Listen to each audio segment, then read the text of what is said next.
My mom had come out, she just kind of went into tears. I try not to talk about, possible deployments or stuff like that around her. What if everything you believed about a family one that claimed to be built on love, faith, and unity wasn't just complicated, but quietly unraveling right before your eyes? You remember how Sister Wives started a bold new take on an old idea. One man for women and a house full of kids, all trying to make plural marriage work in the modern world. At first it felt different, refreshing. Even there was something kind of hopeful about it. A promise that with enough trust and teamwork, even the most unconventional families could thrive. But somewhere along the way, something changed. Maybe you didn't notice it right away. The early seasons were filled with smiles, group dinners, shared birthdays. It was messy, sure. But what family isn't? And besides, they always seemed to find their way back to each other, didn't they? Then came the cracks, the long silences, the tight-lipped interviews, the way some of the wives started shrinking into the background, the way others started finding their voices, and the way Kody, well, the way he seemed to shift, almost like he was becoming a stranger to the very people he once promised to protect. You started asking yourself, what's really going on here? This isn't just reality TV anymore. It's something deeper, a slow reveal of a family built on faith, now struggling under the weight of emotional neglect, financial strain, and painful favoritism. And at the center of it all, a man who once claimed to be the glue holding it all together, now seemingly more interested in control than connection.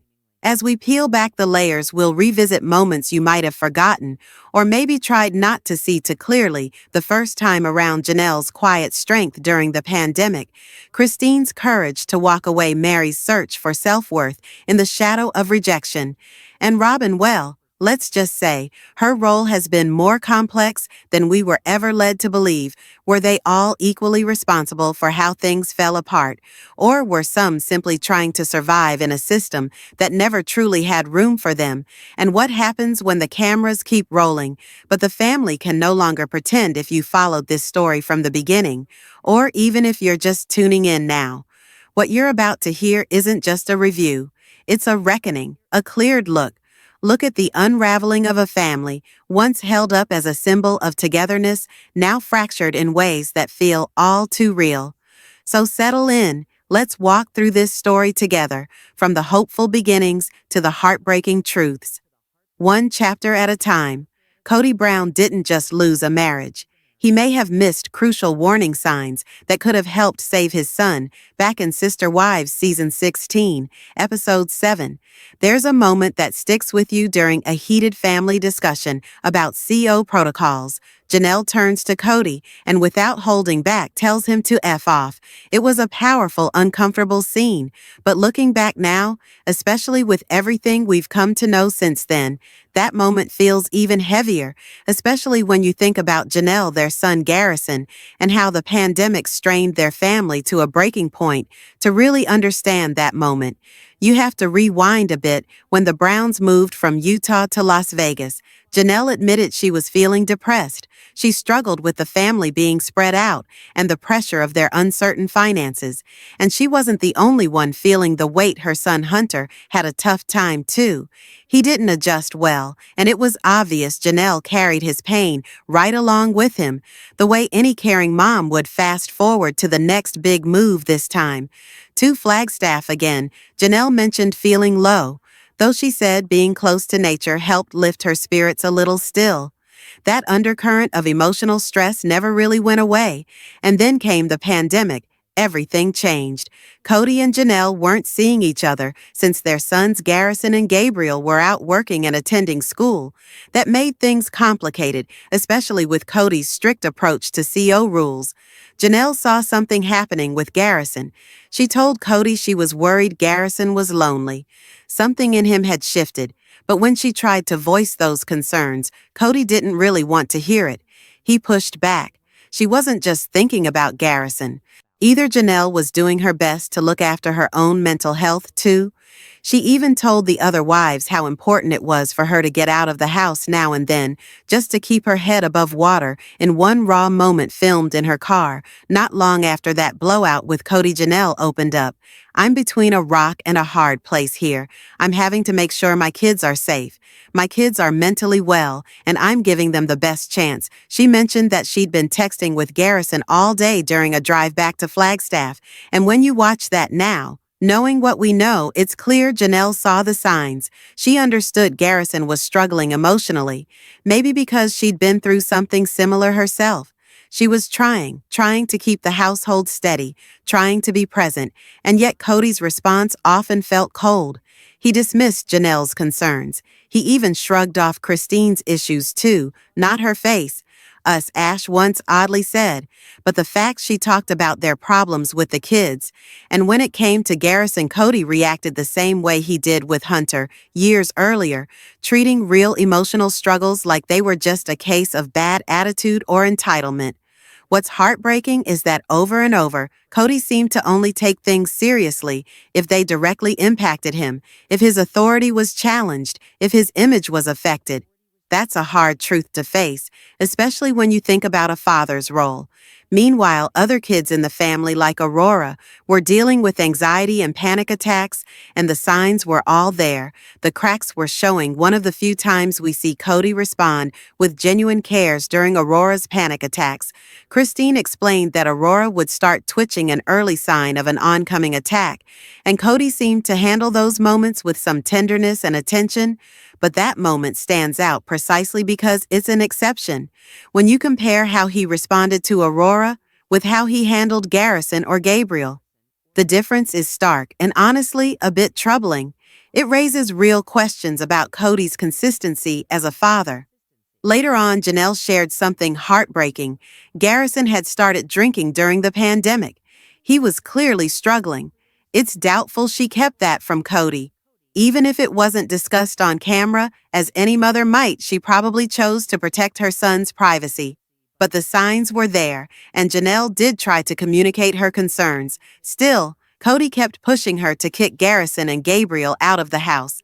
Looking back, that pressure feels not just out of touch, but deeply hurtful. This is where a clear divide becomes obvious. The original three wives, Janelle, Christine, and Mary, were the hands-on parents. They were the ones nurturing their kids through all the ups and downs. Even with their own personal heartaches, they made space for their children's emotional and mental well-being. Kody, he often seemed more focused on control than connection. He talked about love and family, sure, but his actions didn't always reflect those words. He was often physically and emotionally distant. And for kids who needed their dad to show up, that absence left a mark. You can see the consequences. The children weren't just going through normal growing pains. They were dealing with real emotional challenges, depression, anxiety, feelings of being disconnected from a parent who should have been there for them. These aren't just sad outcomes. They're ones that with more effort and emotional investment might have been avoided, and this pattern wasn't limited to the boys. Remember, my Achilles heel is my kids. I'm gonna be super emotional when it comes to my kids. It's just that one place that just gets me every time. Christine's daughter Isabel in season 16, episode 5. Christine revealed something shocking. It had been 9 months since she learned Isabel was in constant pain from scoliosis, not occasional discomfort, daily pain. And once Christine knew, she immediately started working to get her daughter insurance. She could get surgery, but that process took months now. Isabel's scoliosis wasn't a surprise diagnosis. They knew about it. It was a long-standing, progressively worsening condition. So the obvious question is, why wasn't insurance and a plan for surgery figured out earlier? This kind of thing should have been a priority well before things got that bad. And here's where Kody's role becomes even more questionable. He didn't just hesitate about the surgery, he outright objected to it. He reportedly didn't want to use family funds and seemed to think it would be better to wait until Isabel turned 18 and could get her own insurance. That left Christine and Isabel in limbo. They could either delay critical care or try to navigate it alone, and to make matters worse, Kody made it clear he wouldn't be going with them. If the surgery happened in September, he wouldn't follow Christine's lead, nor the recommendations of the doctors treating their daughter. And to make matters worse, Kody made it clear he wouldn't be going with them. If the surgery happened in September, he wouldn't follow Christine's lead, nor the recommendations of the doctors treating their daughter. That kind of detachment, especially during a moment when a child needs support, the most feels like more than just bad judgment. It reflects a deeper issue with how Kody showed up or didn't for his family. When Kody clashed with family members in the past, his go-to move was often control, not compassion. You're not going by yourself. That is not an option, he told Christine when she was planning Isabel's surgery trip. It wasn't said with care or concern. It was another moment that revealed a pattern. Avoid the hard stuff, control what you can, and hope it all somehow works out. But underneath it all was a much bigger issue that ran across the whole family, an ongoing disregard for something as essential as health insurance. That's right, despite living in large houses, owning several vehicles, and even enjoying family vacations, consistent health coverage for the kids simply wasn't made a priority for a family of that size. And with so many kids, sets a risky and frankly troubling oversight. Now in the early days before the show and before the money, it's quite possible the Browns qualified for state assistance, especially with so many single-parent type setups under one roof. But once sister wives gained popularity and the family's income grew, that kind of help would have no longer been available. That's when private insurance should have stepped in, but it didn't, to make things even more complicated. The surgery Isabel needed wasn't one that just any hospital could perform. At the time, a procedure called anterior scoliosis correction (ASC) was still fairly specialized and only available through a select group of surgeons in the New York and New Jersey area. And here's the kicker: they didn't accept insurance at all. The surgical team required a $50 zero payment up front. While some insurance might have helped cover things like hospital stays or physical therapy afterward, the operation itself was completely out of network, so Christine had to save the money herself. That adds a layer of understanding to the financial struggle, but it doesn't explain why no serious planning had happened earlier. Isabel had been in pain every day for 9 months. The delay in getting her care was painful in every sense of the word. This wasn't just about one parent missing the mark. It pointed to a bigger failure, a breakdown in how the adults made decisions for the good of their children. When Ko hit, the family claimed they were united. No travel, stay home, follow the rules. But as we've seen time and again, what was said often didn't match what was done. You step back, there's a wider pattern here. The Browns moved constantly. Their approach to the kids' education shifted from place-to-place health care was inconsistent and long-term planning almost non-existent. And when it came to something as serious as a child's major surgery, that lack of foresight, it's caused real lasting harm. Now, let's pivot for a moment to another ongoing thread in the series. Meri. For years, Mary's storyline has been a mix of sympathy and frustration. On one hand, it's easy to feel for her. She's been emotionally sidelined, treated like an outsider in her own family. But then there are moments where her own choices make it harder to stay on her side. Take season 17, that's when Kody delivered his now infamous line, saying Christine's departure felt like a knife in the kidneys. And instead of stepping back or staying neutral, Meri immediately jumped in to back him up. She implied Christine was in a wrong for leaving. Why, in her own words, she said, "I wanted to have a marriage, and so I felt like I needed to be defensive of Kody." It was what many viewers call a pick him moment, aligning with Kody. Not necessarily because she believed in what he was saying, but maybe in hopes of staying in his favor. To be fair, Meri has shown some signs of personal growth in recent years, but those moments often get overshadowed. She reverts back to seeking validation from the very person who continues to keep her at arm's length. Even in the more recent tells, we still see that familiar dynamic, with Meri seeking some form of validation from Kody and Robin. She's made comments like, I feel like I can be more honest now, suggesting she's starting to open up, but it's hard to see her as fully independent when she continues to defend the very people who played such a big role in pushing her to the sidelines. There have also been moments where her attitude toward Christine didn't exactly come across as supportive during important family conversations, especially when Christine's departure came up. Mary's facial expressions often seemed, well, a little smug, like the time she heard Christine's new boyfriend might be attending a party. Her reaction? "This is the first I've ever heard about it," she said with more snark than surprise. And then there was social media. But around the time Christine started sharing cooking content online, there were posts from Mary that seemed like subtle digs laughing at her or mocking her efforts, whether intentional or not. That kind of behavior only deepened the rift between them. "I think it's freaking hilarious, really. I think it's hilarious," Mary once said, in a tone that didn't feel lighthearted. It felt dismissive. Even her current embrace of the title favorite ex-wife hasn't helped her image instead of feeling empowering. It comes off like she's still clinging to the dysfunctional dynamic she's been stuck in for years, and then came the moment before one of the tell. All Kody called her to say, he still wasn't over their breakup. That call said a lot. It showed how emotionally tangled things still are between them, and it also hinted that Mary might still be holding space for a relationship that in truth has long since ended. One big part of this might be that Mary never fully saw Christine's side for herself. Most of what she heard came filtered through Kody and Robin, and that surely colored her view. When all you're hearing is their version of events, it's easy to fall into a pattern of misplaced loyalty. At the heart of it, Mary just wanted to belong. She wanted to be included, to feel like she had a place in the family. And for years she held on, hoping things would turn around, hoping, maybe even believing what Robin kept telling her. He still says he loves you. But when someone's perspective is shaped that way, especially in an environment where black and white thinking is common, it can create a kind of emotional trap. You stay loyal even to people who've let you down over and over again.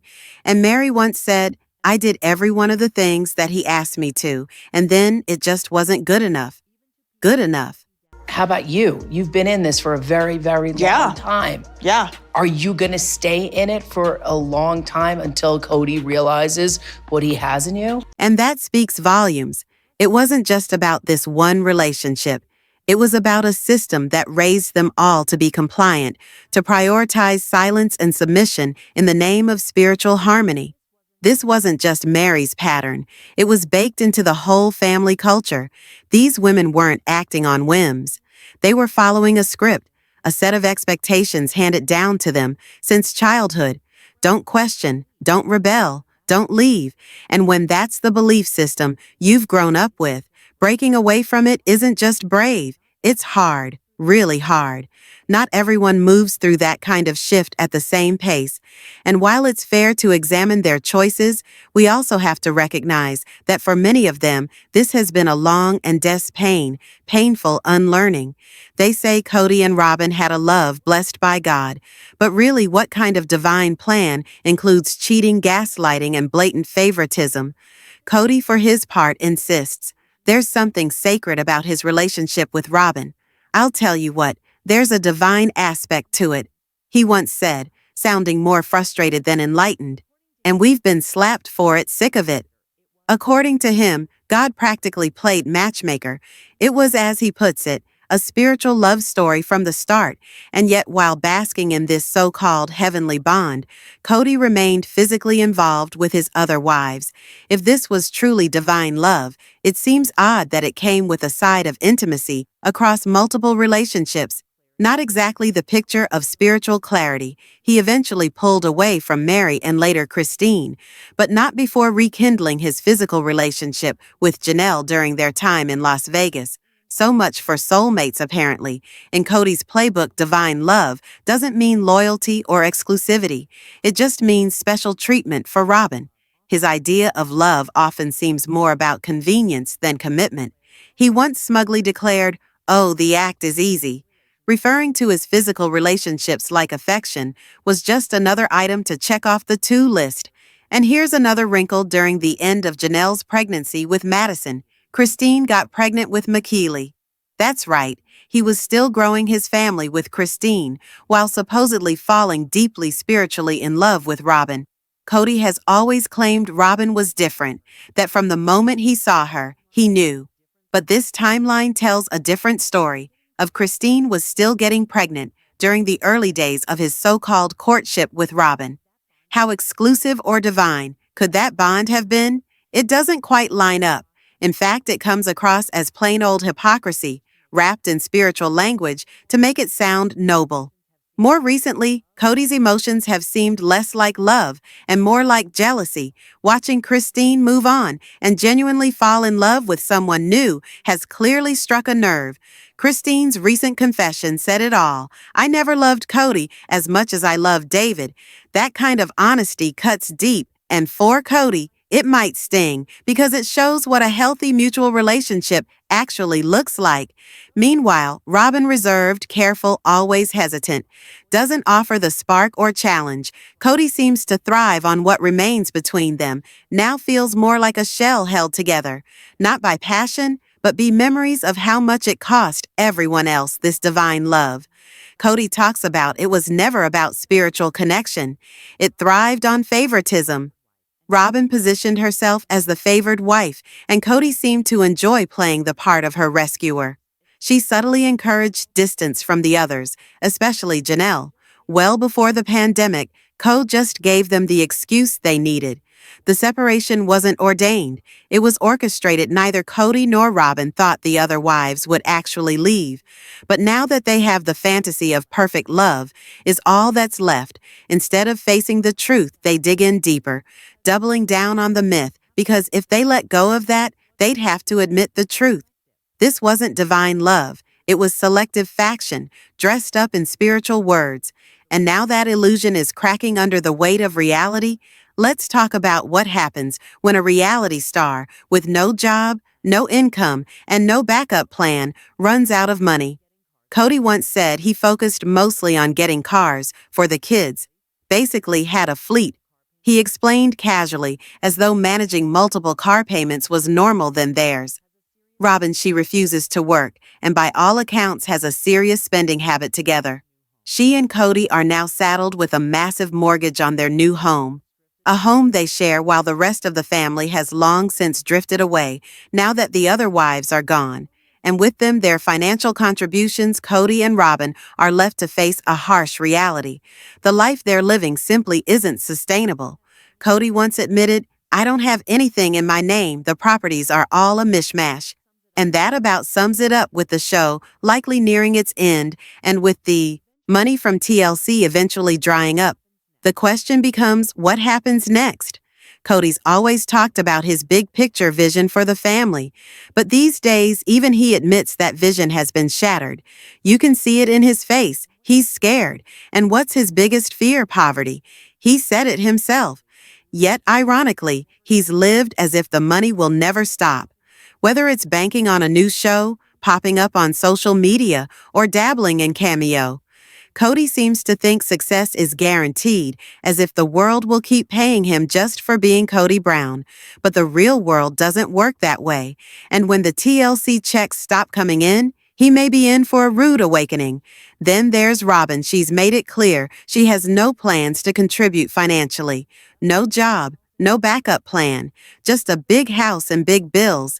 And with no other wives left to help carry the load, that safety net Kody always relied on.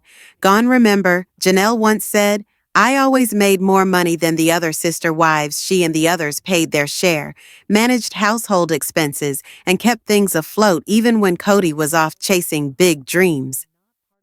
If you're in school, is there a chance they'll deploy you? Yes, there is, but I'll just end up catching up. Here's the thing, is you go deployment. Robin's credit card bills were not part of the family budget now, with no financial partners left and an expensive lifestyle to maintain. Kody may be staring down a serious reckoning. He's tried to spin the story before blaming debts from the past, but those who watched closely saw the truth. He's often chased quick fixes instead of building long-term stability that might have worked when he had 4 wives helping behind the scenes. But not anymore. I really didn't see how the dollars. And since we're gonna work, Robin once said, and now we're seeing why she lacks the experience or the mindset to handle a financial crisis. And Kody, he's shown no real interest in picking up a steady job, as Janelle once asked him, "Have I always just been a resource for you?" That question now hangs in the air, and it's more relevant than ever in the end. Both Kody and Robin may be forced to do something they've spent years avoiding live within their means. The illusions they clung to are crumbling, that infamous family debate where everyone denied the cracks in the system.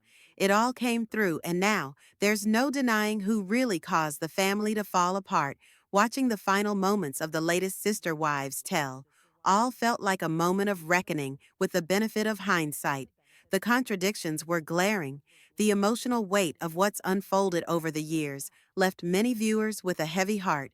Seasons 18 and 19 haven't made things any easier to follow. The editing has gotten so choppy, jumping back and forth through time, that it's hard to tell what's happening. When one minute it's 2020, the next it's 2018, and suddenly we're watching events from 2023, as if nothing in between even happened. She was gaslighting everyone, Christine once said, and now it feels like the show itself is doing the same. Like we're watching a reality series that's trying to rewrite its own history. Sister Wives began as something bold, something new. It offered viewers a glimpse into what was presented as a loving, functional, plural family, a modern twist on an old, often misunderstood lifestyle. For a while, it even seemed like it might work. Maybe this family was different. Maybe their love, their communication, and their sense of shared purpose really were enough to hold it all together. But now, looking back with clear eyes, it's obvious those small cracks we saw at the edges, they weren't just cracks. They were the beginnings of something much deeper, chasms that would eventually split the family apart. Janelle once said, "I think in general I'm disappointed that it turned into a debate." She was talking about a moment that in hindsight feels incredibly important. Season 6, Episode 9. That's when the Browns sat down for a televised debate with a group of former polygamists, people who had lived that life and were trying to warn them about what could go wrong. Back then, the Browns pushed back hard. They rejected every warning. They insisted there was no jealousy, no financial strain, no emotional neglect, and certainly no controlling behavior. That's not happening here, they said. But now everything those ex-P polygamists warned about has happened. Time was stretched far too thin. Children suffered emotionally. Money became a major source of conflict and favoritism. Fear and control crept in, disguised as unity, and Kody even admitted recently, "My adult children are coming after me," saying, "I've neglected everybody." That debate all those years ago wasn't just a conversation, it was a prophecy. Everything those guests tried to explain became real inside the Brown household. Imagine what it would be like to bring those same voices back together now, to sit them down again, but this time with the full picture in front of them. All the footage, all the confessionals, all the heartbreak. That kind of honest, full circle conversation would be more than dramatic. It would be healing. It's the clarity the audience never got. And then, of course, there's Robin, her now infamous line, "Don't make me a victim." Sweetie hasn't aged well. In fact, it's become something of a punchline. The tears, the breakdowns, the helplessness. It's all so rehearsed now that many viewers see it less as vulnerability and more a strategy. What exactly is she the victim of? Was she a victim when she helped make the pandemic an excuse to isolate herself and Kody from the rest of the family? Was she a victim when the other wives started leaving? Not because they hated her, but because the system was no longer working. Robin has built an identity around being misunderstood, pushed aside, or attacked. But the reality is, she and Kody together slowly unraveled the very family they claimed to love. I was trying to explain to them that I wasn't neglecting everybody, Kody once. But by then it was too late. The emotional damage, the favoritism, the isolation. It wasn't a theory anymore. It was plain to see, and it was all recorded for the world to witness. For Christine, there's empathy. You can see the fear she lived with, Silence she maintained. She did what she could to survive within a belief system that told her to stay quiet, stay sweet, and stay put. But eventually, she found the courage to leave, and that took real strength. And then there's the question of how the children view it all. Now take Maddie, for instance, years ago during that same debate with the XP polygamist. She passionately defended Kody. She believed in him, especially as a father. What made me fall in love with my dad, she said, was seeing him be present with his kids. But perspectives change. Maddie has always been fiercely loyal mama bear to the extreme. But watching your own father alienate nearly his entire family on national television, that kind of thing, reshapes even the most devoted perspective. This is the tell-all that viewers deserve, not the carefully edited, overly polite version that smooths over years of dysfunction, but a raw, honest, unfiltered look at what actually went wrong, not for shock value, but for accountability. Because if this story has taught us anything, it's that ignoring the truth doesn't make it disappear. It only delays the moment you're forced to face it, cameras or not. And that brings us back to Mary. She often claims she's grown, that she's evolved beyond the pain and confusion of the past. But her recent actions and words say otherwise. Mary recently opened up about her relationship with Robin and the rest of the family. Despite having gone through several painful relationships herself and often lacking awareness about her own role in them, she turned around and criticized Janelle and Christine. She implied they were whining too much about Kody, and Robin suggesting they should simply move on. It's worth noting Mary was the one who introduced Kody to Robin. That's not speculation, it was shown on camera yet. Now Mary seems to either deny it or claim confusion about how it all happened. Despite clear video evidence, she also made a few eyebrow-raising comments about Robin's daily routine, mentioning that Robin typically goes to bed around 2 a.m. 8. Emmon doesn't wake up until 11 a.m. She added that Robin would spend forever on makeup or doing her kids' hair. And then Mary used that as justification for why they needed a babysitter, because neither she nor Robin did anything before getting ready for the day. Let's pause here. In a household with that many children, where's the room for that kind of hands-off routine? During the family's travels and day-to-day chaos, meals, messes, and moments to manage, it wasn't Mary or Robin stepping up. It was Christine, Janelle, and even Logan, the oldest child, who took the lead. They were the ones prepping breakfast, cleaning up, organizing.